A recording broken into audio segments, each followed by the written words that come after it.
네, 오늘도 이렇게 예배의 자리에 나오신 우리 모든 성도님들을 환영하고 축복합니다. 우리 옆에 계신 분들에게 인사하도록 하겠습니다. 참 잘 오셨습니다. 사랑합니다. 축복합니다.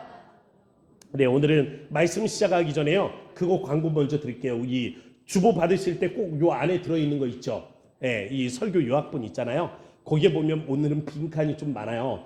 설교 들으시면서 말씀 들으면서 자기가 이렇게 기록해 가시는 재미도 있는 것 같고, 또 그러면 집중이 잘 되신다 그러더라고요. 그래서 오늘은 12개, 12제자 12개의 문제를 한번 빈칸을 만들어 봤습니다. 한번 기록해 보시고요. 아, 이거 답이 뭔지 모르겠다. 아, 이거 뭐지? 아, 이거 나만 모르네. 걱정하지 마세요. 그 맨 뒤에 보면 뭐라고 돼 있어요? 정답이라고 나와 있죠? 답이 기록되어 있어요. 예, 나중에 모르면 뒤에 보시면서 다시 한번 오늘 들은 말씀들 이렇게 되새겨보는 그런 시간들이 되었으면 좋겠습니다. 최근에 제가 PD수첩을 봤는데요. 이 PD수첩에서 신천지에 관한 내용들을 다루는 것을 봤습니다. 근데 이 신천지에 관한 짤막한 영상을 오늘 준비했거든요. 뭐 가관이 아닙니다. 한번 집에 가서도 보세요. 그 내용들 보면 가관이 아닌데 막 엄마 보고 뭐 또 그렇게 죄 짓지 말고 그냥 차라리 빨리 죽어라. 지금 죽으면은 죄라도 덜 짓는데 나보고 오라가라 하면서 그렇게 그 죄 짓는 거다. 그러지 말고 죽어라. 엄마 빨리 죽는 게 죄 덜 짓고 빨리 천국 가는 길이다. 뭐 이러면서 이야기하거든요. 그건 차마 제가 보여드리지는 못해요. 그렇지만 한번 이 기회가 되면 보셨으면 좋겠습니다. 우리 영상 먼저 보고 한번 말씀 나누도록 하겠습니다. 신천지는 우리 구성주들에게 엄마를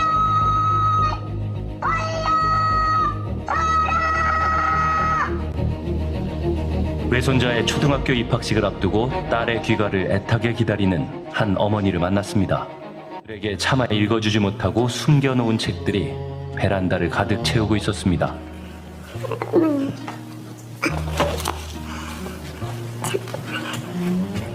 전부 엄마 책이에요. 어떤 책을 우리 큰애한테 읽어줬더니 엄마라는 단어가 막 나왔는데 아이가 소파에 누워서 듣고 있다가 눈물이 여기가 줄줄 흐르는 거예요. 제가 그래서 그 이후로 엄마라는 단어가 들어간 책을 안 읽어줬어요. 아이가 울어가지고 제가 써놨어요. 엄마라는 말을 꺼내지 않는다는 어린 두 아이들. 얼마나 비극이에요. 괜찮아. 이제 돌아오면 돼. 돌아와서 네가 이 많은 책들 아이에게 다 읽어주면 돼. 아이들마저 외면한 채 신천지에 몰두하는 이유. 이만희 교주를 따르면 결국 아이들도 구원할 수 있다는 믿음 때문이라고 했습니다. 네, 뭐 길게 볼 거는 없을 것 같아가지고요. 짧게 그냥 보여드렸습니다. 이 어머니가 이야기하시잖아요. 비극이에요, 비극. 이 시대의 비극입니다. 근데 가만히 보면 신천지가 하는 이야기가 오늘 우리가 읽은 말씀하고도 관계가 되어 있거든요. 내 부모를 사랑하는 자, 내 자녀를 사랑하는 자, 내 아버지나 어머니를 더 사랑하는 자, 하나님 나라에 합당하지가 않다. 이 말씀을 가지고 그들의 헌신을 유도를 하는 겁니다. 그러는 사이에 가정은 깨져요. 이게 도대체 이게 맞는 건가? 이게 맞는 건가? 저는 좀 답답하더라고요. 이게 왜 이런 일들이 있는 겁니까? 신천지는요, 말씀을 통해서 말씀을 해석을 합니다. 말씀을 통해서 말씀을 해석을 말씀만 가지고 한다고요. 거기서 하는 이야기를 보면 거기 신천지 갔다 온 사람들한테 한번 물어보세요. 말씀만 가지고 이야기해요. 근데 딱 하나 뭔지 아세요? 왜곡이에요. 왜곡. 왜곡시키는 거예요. 말씀을 왜곡시키는 겁니다. 이 하나의 왜곡을 통해서 이런 비극들을 만들어가고 있다고요. 그래서 우리는 성경을 바로 아는 게 중요해요. 먼저는 성경을 바로 아는 것입니다. 그리고 이 성경에 도전을 받는 거예요. 그리고 그 도전의 마음을 가지고 우리의 삶에 나아가서 우리가 실천을 행하는 겁니다. 오늘 이 말씀 통해서 우리가 이런 은혜들을 나누고 또 우리의 삶 가운데 그런 아름다운 열매들이 함께할 수 있기를 주의 이름으로 축복합니다.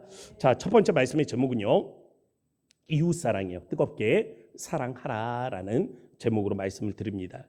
우리는 이 땅을 살아가는 동안 우리가 사랑을 할 수 있다면 모두를 뜨겁게, 우리가 좀 뜨겁게 사랑할 수 있는 은혜가 있기를 주의 이름으로 축복합니다. 여러분의 가정에서 남편이 아내를, 아내가 남편을, 부모가 자녀를, 자녀가 부모를, 그리고 우리 믿음의 공동체가 형제가 형제를, 자매가 자매를, 형제가 자매를, 자매가 또한 형제를 그렇게 뜨겁게 사랑하는 은혜들이 있기를 바라요. 이 뜨겁게 사랑한다, 이 또 그렇잖아요. 어떻게 보면 뭐 또 이 이야기를 하다 보니까 좀 이상한 것도 있네. 뭐예요? 형제가 자매를 사랑한다? 이게 뭐예요? 아니, 왜 남의 여자를 사랑하라 그래?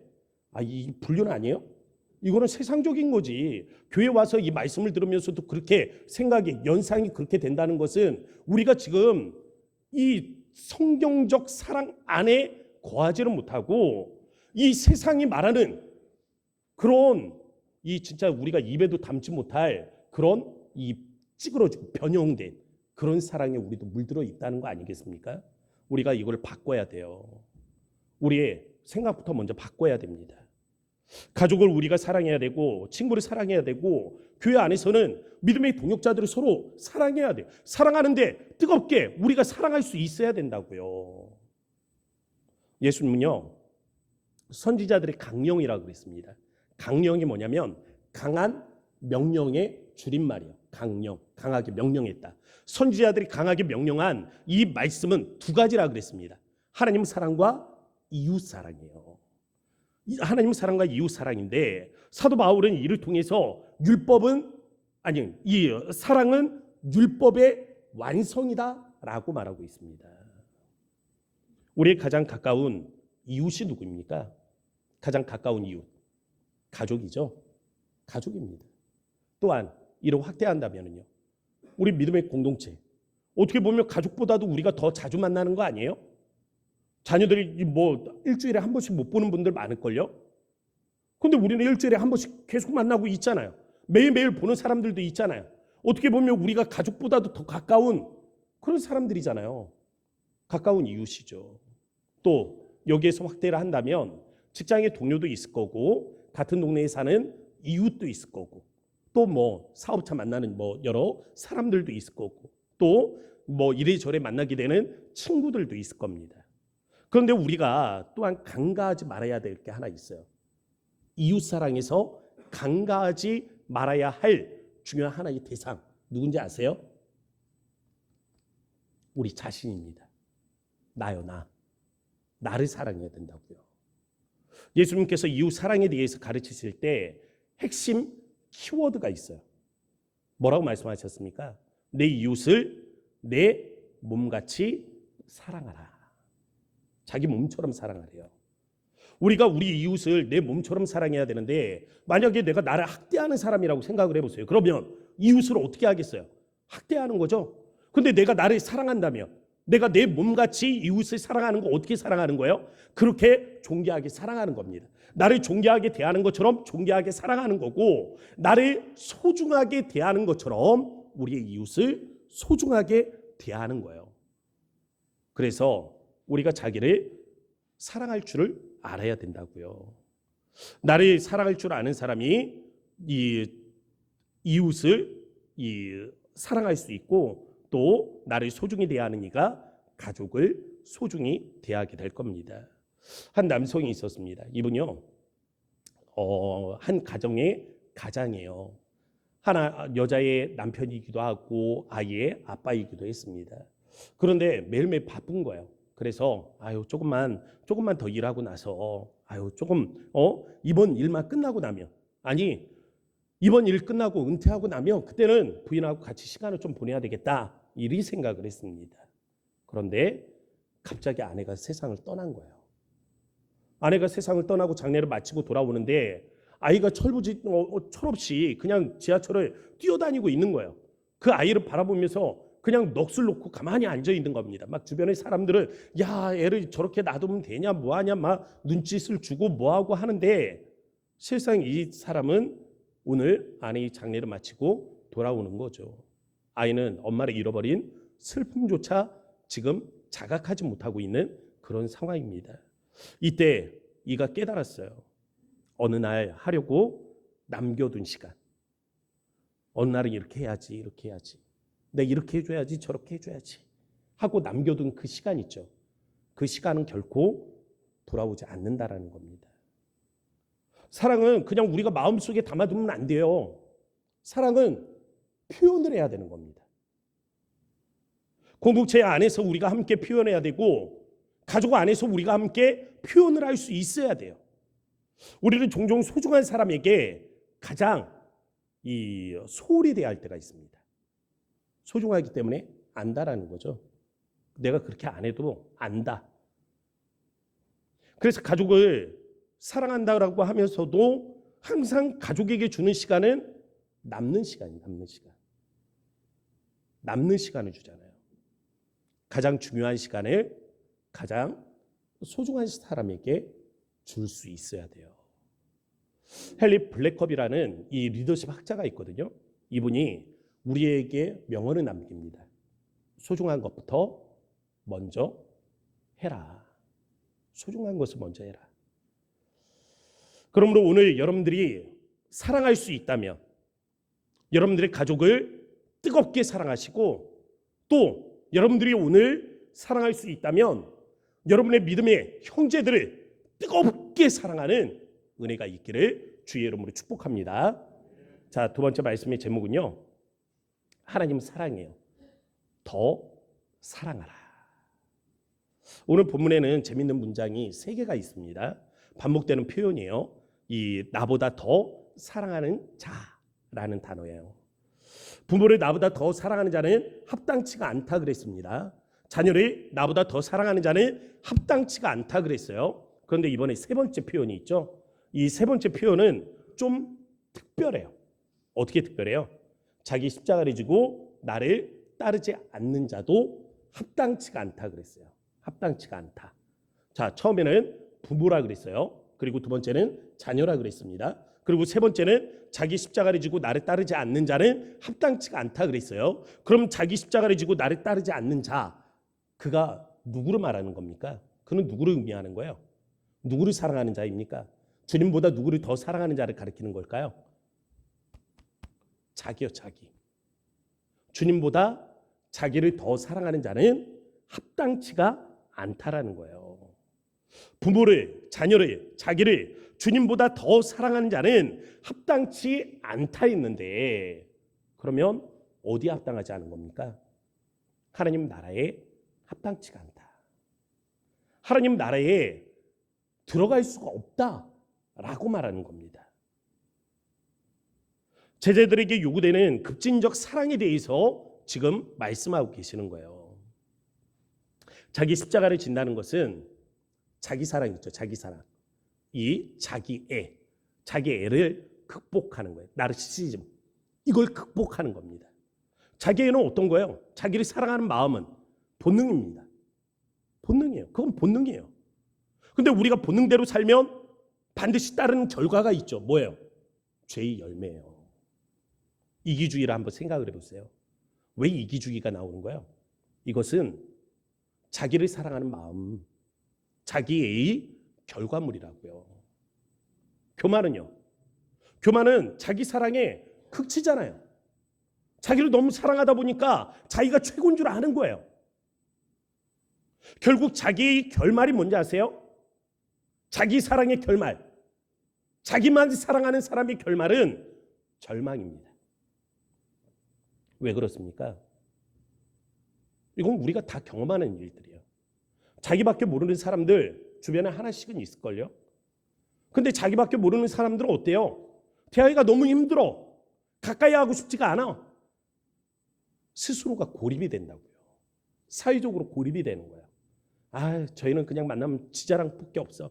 아유, 만나면 그냥 지 좋은 대로만 하지. 아유, 가까이 하기 싫어. 사람들이 점점 멀리하는 겁니다. 그러니까 사회적으로 고립이 되는 거죠. 그런데 자기만 아는 사람은요, 신앙적으로도 마찬가지예요. 신앙적으로도 하나님과의 영적 단절을 경험할 수밖에 없어요. 자기밖에 모르면 그는 하나님을 볼 수가 없습니다. 그래서 신앙적으로도 그렇고 또 사회적으로도 그렇고 이렇게 단절된 사람이 결론적으로 느끼게 되는 감정이 뭡니까? 절망이에요, 절망. 그게 절망이라고요. 그래서 자기의 함정에 빠지는 사람들은 궁극에는 이러한 절망에 빠질 수밖에 없는 겁니다. 그럼 우리가 앞에서는 뭐라 그랬어요? 자기를 사랑해야 된다 그랬잖아요. 자기를 사랑해야 된다고 그러지 않았나요? 듣고 계세요? 아이 좀 뭐 반응이 없으니까. 예. 앞에서는 그랬잖아요. 자기를 사랑해야 된다고요. 그런데 지금은 자기를 사랑해야 된다고 그래요? 안 된다고 그래요? 안 된다고 그러죠. 그럼 사랑을 하라는 거예요? 말라는 거예요? 여기서 우리가 헷갈리게 되는 거예요. 자기를 사랑해야 됩니다. 자기를 사랑해야 돼요. 한번 이렇게 해보세요. 사랑스럽다. 아이고 사랑스럽다. 가끔 한번 해주세요. 아유, 너 존귀한 자야. 사랑스러워. 그런데 아세요?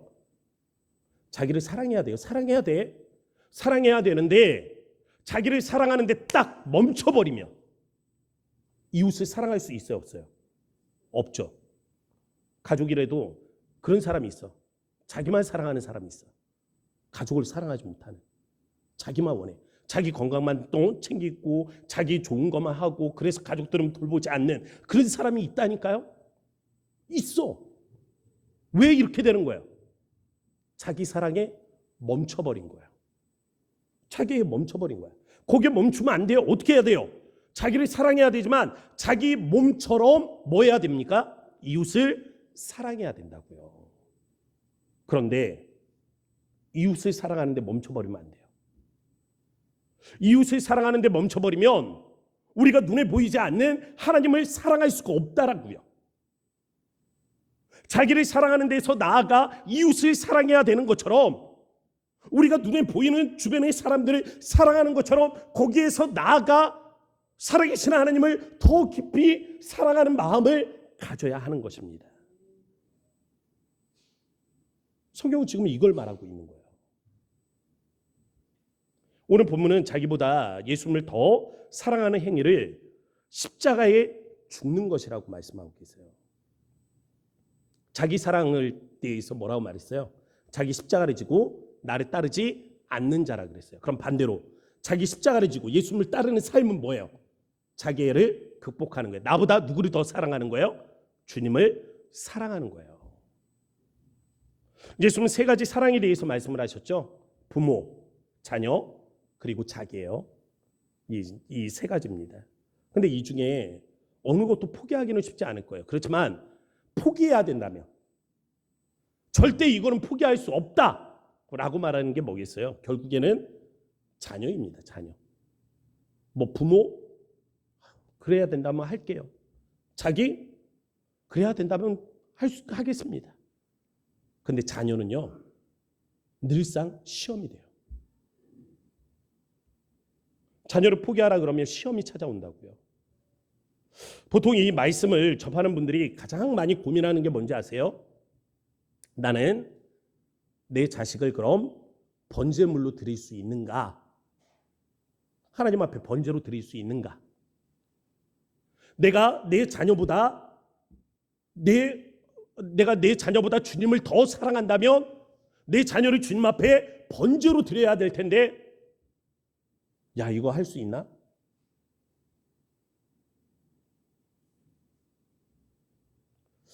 아브라함이 이삭을 번제로 드리잖아요.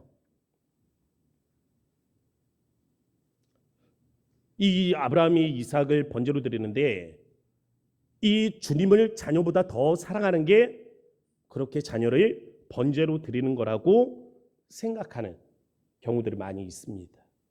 사실요, 맞아요. 맞아. 그래야죠. 그런데 포인트가 벗어나 있어요. 포인트가 벗어나 있다고요. 먼저 우리가 아브라함을 한번 생각을 해보죠. 아브라함이 모리아산으로 갑니다. 하나님께서 그 전날 밤에 나타나서 아브라함에게 말씀을 하셨거든요. 내 아들, 내 사랑하는 독자 이삭을 데리고 모리아 산으로 가라. 그곳에서 그를 번제로 드리라 말씀하셨습니다. 그리고 다음 날 아침 아브라함은 일찍 일어나서 모리아 산으로 가요. 그럼 한번 여기서 생각을 해보세요. 여러분, 하나님이 말씀을 하셨어요. 아브라함에게 말씀을 하셨습니다. 아브라함아, 너 아들 독자, 내 사랑하는 아들 데리고 가서 모리아 산에서 그를 내게 번제로 드리라. 아주 분명하죠. 그럼 그 다음날 아침 이 번제에 쓸 불과 장작들을 가지고 아브라함이 모리아 산으로 떠난단 말이에요. 그럼 모리아 산으로 떠나는 아브라함은 이삭을 번제로 드리려고 했을까요? 안 했을까요? 번제로 드리려고 했을까요? 안 했을까요? 아니요. 아브라함은 마음에 생각했어요. 뭐라고 생각했냐면 하나님께서 이 아이를 위해서 번제할 어린 양을 준비하셨을 것이다. 제 얘기 아닙니다. 아브라함이 한 얘기예요. 그가 그렇게 믿었다고요. 하나님 그렇게 말씀을 하셨지만 하나님이 그리로 가라 하셨으니까 내가 가지만 하나님께서 분명히 이 아이를 위해서 번제할 어린 양을 준비하셨을 것이다 라고 믿었습니다. 그렇게 믿었기 때문에 간 거예요. 그런데 막상 가니까 번제할 어린 양이 준비되어 있습니까? 안 돼 있습니까? 안 돼 있죠. 바람은 그랬어요. 나는 그렇게 준비했으리라고 믿었어. 그런데 준비가 안 돼 있어. 그래서 아브라함이 칼을 들어요. 이삭을 죽이려고 해요. 근데 아브라함이 칼을 들 때 어떤 마음을 가졌어요? 설령 이 아이가 여기서 죽는다 할지라도 하나님은 이를 살리실 것이다. 그래서 아브라함의 믿음을 사도 바울이 뭐라고 합니까? 죽은 자를 살리시는 하나님, 죽은 자를 살리시는 하나님을 믿었다라고 고백을 하는 거예요. 가만히 생각해보면 아브라함은 이삭을 포기한 적이 없다니까요. 이삭이 죽어도 괜찮다라고 포기한 적이 없어. 계속해서 아브라함은 뭐 했어요? 그냥 하나님을 믿었어요. 어떻게 믿었어요? 하나님이 이 아이를 위해서 번제할 어린 양을 준비하실 것이다. 설령 이 아이가 죽더라도 하나님께서 그를 다시 살려주실 것이다. 아브라함은 계속 하나님을 믿은 것밖에 없어. 하나님을 믿고 믿음대로 행동한 것밖에 없다고요. 때로는 우리가 포기하는 게 믿는 거다라는 잘못된 인식을 갖는 경우들이 있습니다. 믿는 거 포기하는 게 아니죠. 믿는 거 포기하는 게 아니에요. 먼저 우리가 바라는 게 분명해야 됩니다. 바라는 게 분명해야 돼요. 그런데 내 뜻대로, 내 바람대로 되지 않는다 할지라도 거기에 하나님의 선하신 뜻이 있다 믿을 수 있어야 된다고요. 사드락 메삭 아벤느고가 풀무불에 들어갑니다. 풀무불에 들어가면서 야, 나는 풀무불에 죽어도 좋다 그러고 들어갔습니까? 그들이 그러고 들어갔어요? 아니요. 이 극렬히 타는 풀무불 가운데서도 하나님이 나를 구원해 내시리라는 이 믿음으로 들어갔다고요. 근데 우리가 그 다음에 고백을 알고 있잖아요. 그리 아니하신다 할지라도 감사하겠습니다. 그리 아니하신다 할지라도 주님의 뜻을 믿겠습니다. 이게 우리의 믿음 아닙니까? 바울은요, 내가 그리스도와 함께 십자가에 못 박혔다라고 고백을 했습니다. 그래서 자기는 죽었대요. 그래서 나는 비록 육체 가운데 살지만 육체 가운데 사는 건 내가 아니래. 예수가 사는 거래. 내 안에 예수가 사는 거래.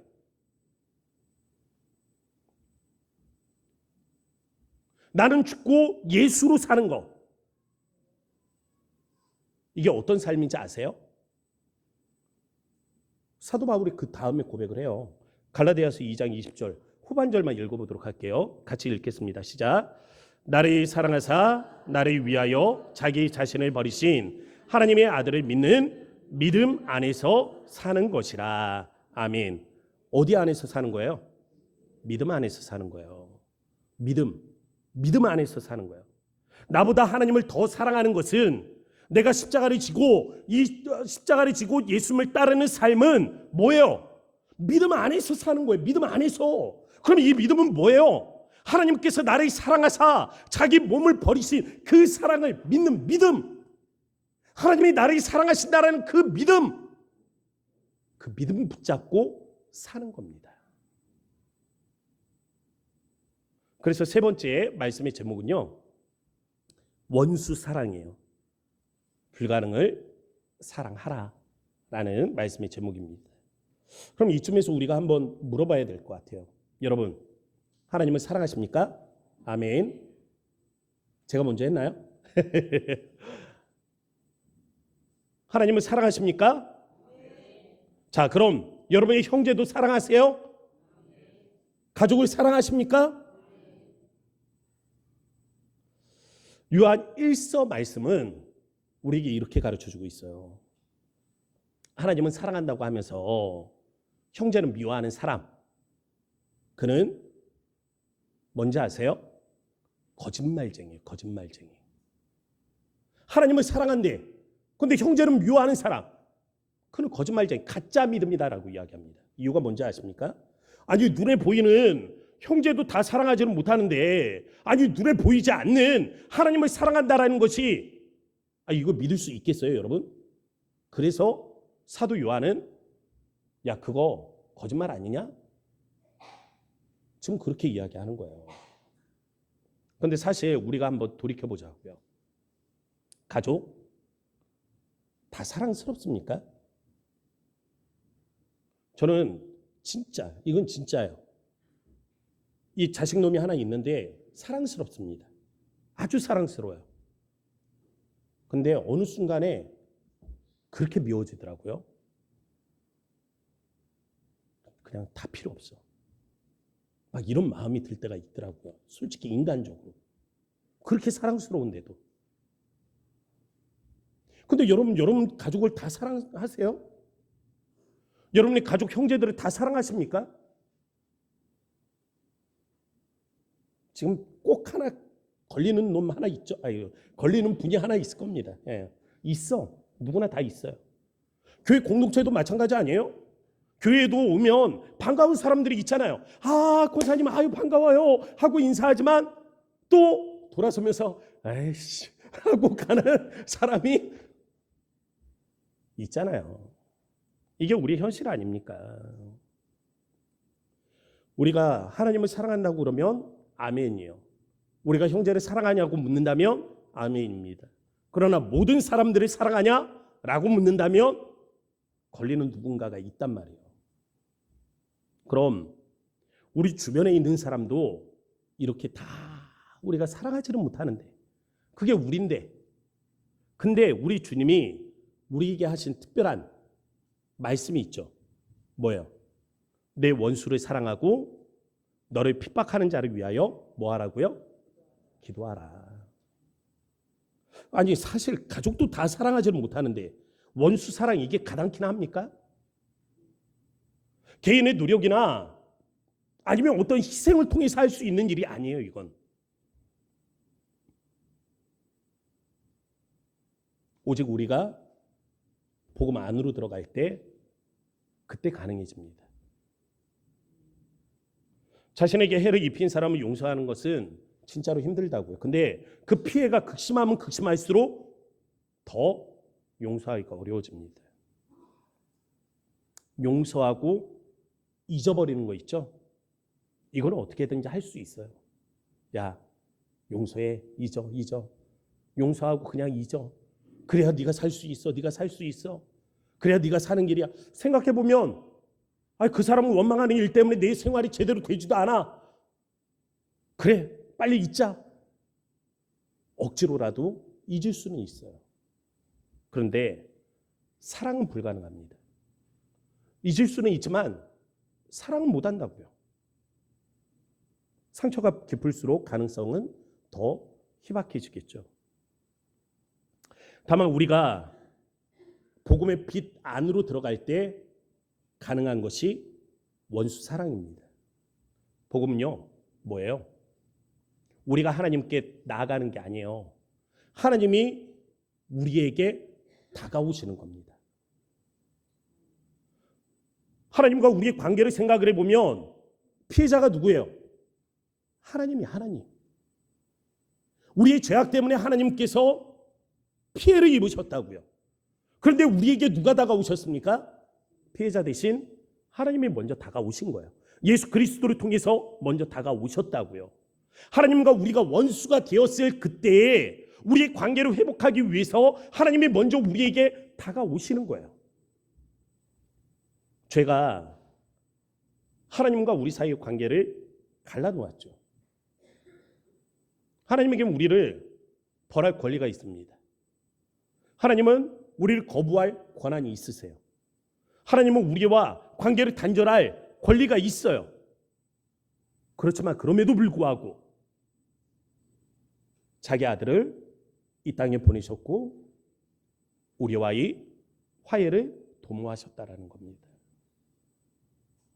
하지만 그리스도의 죽음만으로 우리가 하나님과 화목할 수 있습니까? 평화할 수 있어요? 아니요. 예수님이 죽으심만으로 되는 게 아니잖아요. 뭐가 필요합니까? 진정한 회개가 있어야 돼요. 우리 안에 나의 죄를 깨닫는 회개가 있어야 돼요. 내가 용서를 받았다라는 사실을 우리가 믿을 수가 있어야 됩니다. 진정한 회개가 있어야 되고 하나님께 용서를 받았다라는 그 사실에 우리가 깨달음이 있을 때 우리가 진정한 화해가 하나님과의 이 화해, 평화가 이루어질 수가 있는 거예요. 원수 사랑은 하나님이 우리를 용서하신 것처럼 우리가 용서하는 삶을 사는 겁니다. 결국 원수 사랑은 그 사람이 하나님과 화목하게 되기를 간절히 바라는 거라고요. 용서도 힘든데 사실 있는 것도 힘든데 어떻게 그 사람이 회복되기를 간절히 바랄 수가 있는 겁니까? 이 힘이 어디서 나와요? 복음이에요, 복음. 복음은 단순하게 우리에게 용서의 방법만 가르쳐 주는 게 아니라 누군가를 용서할 수 있는 힘까지도, 그 힘까지도 우리에게 더해 주는 거예요. 어떤 경우에 보면 난 그 사람이 내게 한 일을 생각하면 절대 용서할 수 없다 말하는 분들이 계십니다. 그 이 말의 의도가 뭐겠습니까? 이런 말의 의도는 그 사람의 죄가 내가 가진 죄보다 크다라는 거예요. 다시 말하면 그 사람의 죄는 심각한 것이고 내가 지은 죄는 대수롭지 않다라는 그러한 생각이 근저에 깔려 있는 겁니다. 그래서 나는 용서받을 자격이 있지만 그 이는 용서받으면 안 된다. 그런 사람은 용서받을 수 없다라고 생각을 하는 거죠. 그런데 복음의 빛으로 자기를 비춰보세요. 이 땅의 빛으로 오신 그 예수 그리스도의 나의 죄악의 모습들을 비춰보라고요. 그 시면에 깊이 깔려있는 그 마음 어두운 곳에 남아있는 그 죄악된 마음, 그 악한 마음, 그걸 비춰보라고요. 그럼 내가 보인다고요. 복음의 빛은 나로 하여금 세상의 그 어떤 사람의 잘못보다 내 죄가 크다. 내가 지은 죄가 크다. 라는 사실을 깨닫게 하는 겁니다.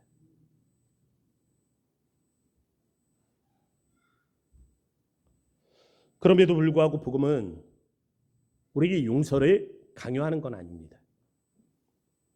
싫지만 억지로라도 용서해라 이걸 말하는 건 아니에요. 이런 강압은 아무것도 변화시키지를 못합니다. 그냥 우리 마음에 부담만 더하는 거죠. 근데 아세요? 복음이 나를 변화시키면, 복음이 나를 비추는 거예요. 그러면서 나를 깨닫게 하는 거예요. 내 죄악이 뭔가를 알게 하는 거예요. 내가 용서받았다라는 사실을 아는 거예요. 거기에서 기쁨을 누리는 거예요. 그럼 우리가 달라질 수 있거든요.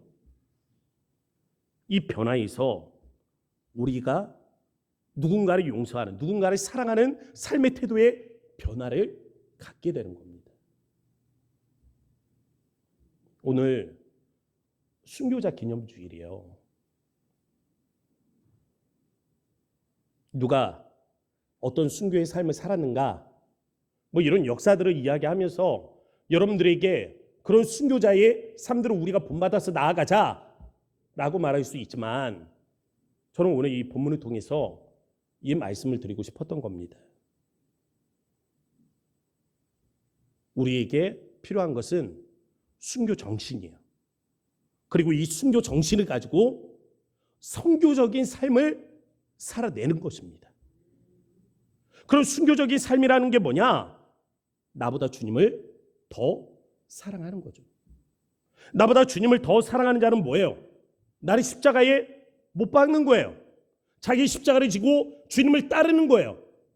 자기 십자가를 지고 주님을 따르는 사람은 뭡니까? 어떻게 사는 사람이에요? 믿음 안에 사는 사람이에요. 믿음 안에 산다라는 것은 뭐예요? 어떤 믿음을 가지고 사는 거예요?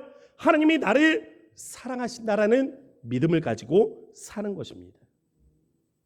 이게 순교 정신이에요. 지금까지 복음을 위해서 자신의 생명을 아끼지 아니하였던 모든 이들이 이러한 마음으로 자기 십자가를 지고 걸어간 것입니다. 우리에게 이 믿음이 있어야 되는 거야.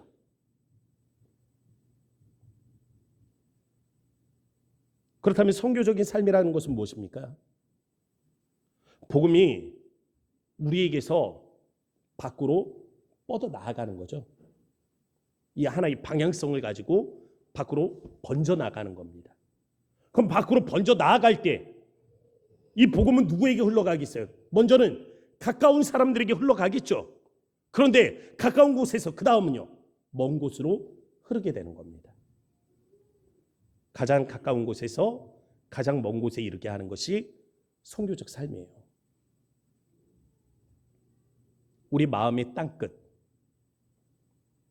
우리가 땅끝까지 이르러서 복음의 증인이 되어야 할 텐데, 우리 마음의 땅끝은 어디입니까?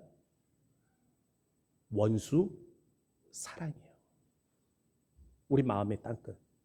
결국 우리를 통해서 복음이 전달되어져야 하는 그 땅끝은 바로 그 자리라고요. 나보다 주님을 더 사랑하는 자, 오직 나보다 주님을 더 사랑하는 자만이 닿을 수 있는 곳, 거기가 원수 사랑입니다. 오늘 우리에게 주님이 그런 마음을 주셨으면 좋겠습니다. 사랑의 마음이요. 먼저는 우리가 우리 이웃을 사랑할 수 있는 마음, 그런데 거기에서 멈추지 않고 더 나아가서 주님을 더 사랑할 수 있는 마음. 그래서 주님을 더 사랑한다는 것이 마치 이 믿음 안에서 사는 삶인 것처럼 우리가 하나님의 그 깊으신 사랑을 깨닫고 알게 하시며 그 은혜의 감격 안에 젖어서 살아가는 그런 사람들이 되게 하셨으면 좋겠습니다. 그 사랑의 깊이에, 그 사랑의 깊이에 우리가 푹 젖어서 정말 우리를 해하는 악한 사람들이 아무것도 아닌 것처럼 그런 깊은 은혜가 우리에게 넘치기를 주의 이름으로 축복합니다. 우리 마음을 모아서 함께 기도하도록 하겠습니다. 이 시간에 들은 말씀을 기억하시면서 여러분들의 마음에 있는 감동대로 함께 기도하셨으면 좋겠습니다. 이 시간에 누군가를 용서해야 될 사람이 있다면 우리의 힘으로는 되지 않을 겁니다. 우리가 주님 이 믿음 안에 들어갈 수 있도록, 주님 나를 위해서 자기 몸을 버리신 주님을 믿는 믿음 안으로 들어갈 수 있도록 하나님 나를 복음으로 초청하여 주시고 이 복음 안에서 나를 발견하며 하나님 이 복음 안에서 내가 먼저 용서받았다라는 사실에 기쁨을 누릴 수 있도록 은혜를 더하여 주옵소서. 우리 들은 말씀을 기억하며 주의 이름 한번 부르짖고 간절히 기도하도록 합니다. 주여, 아버지 하나님 감사합니다. 오늘 이 시간에 하나님 우리가 주님 앞에 하나님이 나와 주님의 거룩한 말씀을 마음속에 하나님 받습니다. 아버지 주신 이 말씀을 하나님 우리가 하나님 기대하며 주님 앞에 하나님 우리가 하나님이 나아갈 때 아버지 이 땅에 하나님 수많은 하나님 사람들이 우리가 하나님 바라볼 수 있도록 하나님 인도하시되 아버지 먼저는 하나님 우리가 이웃을 사랑하는 마음을 주시고 아버지 눈에 보이는 형제를 사랑하게 하시되 아버지 다만 여기에서 멈추는 것이 아니라 아버지 우리가 보이지 아니하는 하나님을 사랑할 수 있는 이 마음들을 하나님을 누리기를 원합니다. 주님 우리를 하나님을 사랑하셔서 아버지 독생자를 보내시고 우리를 위하여 하나님을 그 하나님을 고단한 하나님을 십자가 하나님을 지심으로 우리 하나님 모든 죄악들을 하나님을 용서하시 주의 하나님 은혜들을 하나님을 기억할 수 있도록 하나님 인도하시며 주님이 하나님을 그 고단한 십자가 하나님의 길들을 묵상할 때 나를 위함이라는 이 사실에 아버지 우리가 하나님을 감격할 수 있는 아름다운 하나님의 삶들이 되어지기를 원합니다. 이 사랑을 들으며 아버지 우리가 나보다 주님을 더 사랑하기를 원하오니 우리에게 이와 같은 하나님의 순교의 하나님의 정신들을 심어주시고 아버지 내가 아니 주님을 사랑하는 마음 아버지 나보다 주님을 더 사랑하는 마음 이 마음으로 아버지 우리가 우리의 이웃을 아버지 나아가 하나님 우리의 원수까지도 아버지 사랑할 수 있는 아버지 이러한 마음으로 살아갈 수 있는 은혜가 있도록 하나님 인도하여 주시기로만 합니다. 이러한 은혜가 온 교회 위에 하나님 함께하도록 사랑의 하나님 고맙고 감사합니다. 오늘 주신 말씀을 기억할 때 우리에게 주신 은혜들을 누리며 우리의 삶에 나아가 우리가 말씀을 실천할 수 있도록 은혜를 더하여 주옵소서. 먼저는 우리에게 이웃을 사랑하는 마음을 부으시고 하나님 이 마음에 하나님 멈추지 않게 하시며 주님을 사랑하되 더 뜨겁게 사랑할 수 있는 마음들을 주시되 우리가 믿음 안에서 살 수 있는 은혜가 있게 하여 주시기를 원합니다. 주님 나를 사랑하사 자기 몸을 버리신 우리 주님의 사랑 하나님 우리가 이 은혜의 감격 안에 하나님 충만히 젖어 살아가기를 원합니다. 이 은혜의 기쁨이 우리 안에 날마다 샘솟게 하시고 하나님은 그래서 비록 우리를 괴롭히는 악한 사람들이 주변에 있다 할지라도 그로 인해서 마음 상하거나 아파하지 않도록 인도하시며 오히려 그들을 긍휼히 여기는 마음으로 용서에 이르기까지 하나님 우리가 원수를 사랑할 수 있는 하나님 은혜 충만한 믿음의 사람들이 되게 하여 주옵소서. 살아 역사하신 예수님의 이름으로 간절히 기도합니다.